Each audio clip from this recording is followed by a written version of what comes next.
কে আমি একটি নতুন রেসিপি তৈরি করেছি রান্নার।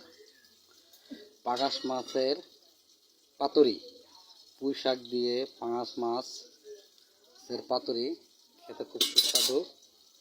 প্রথমে পেঁয়াজ, রসুন, আদা, শুকনা মরিচ এগুলো ভেজে এই পাটাতে বেটে নিলাম। বাটার পরে মাছগুলো সুন্দর করে ধুয়ে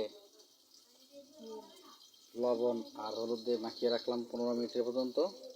তারপরে যখন বাটা শেষ হয়ে যাবে, বাটা শেষ হয়ে গেলে পরে পুঁই শাকের পাতা দিয়ে সুন্দর করে সেগুলো মৌরিকীকরণ করে দিব। মৌরিকীকরণ করার পরে আমরা সুন্দর করে যে দাঁতের পিক আছে আমরা যে করি, পিক দিয়ে সুন্দর করে এটাকে আটকিয়ে দিলাম। এই যে দেখতে পাচ্ছেন, এই যে একটা পিক দিয়ে আমরা আটকিয়ে দিয়েছি। এরপরে কড়াইতে অটোমেটিকলি দুটো দিয়ে দিয়েছি।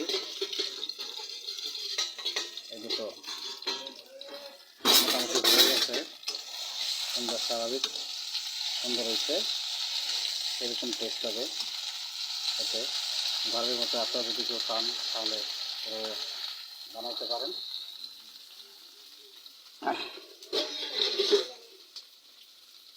আর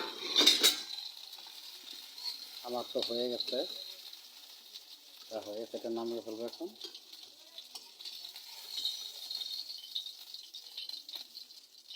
এখন পরবর্তীতে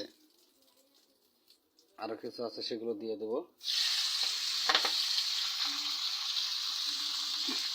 দেখা যাক কী হয়।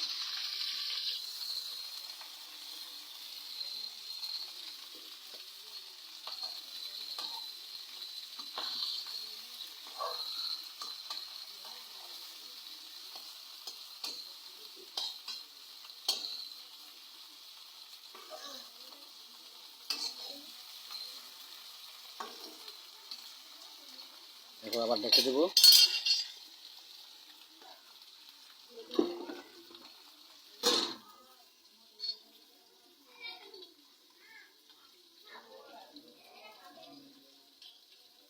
মাছের পেটি ভাজছিলাম সাথে সাথে মশলা দিয়ে।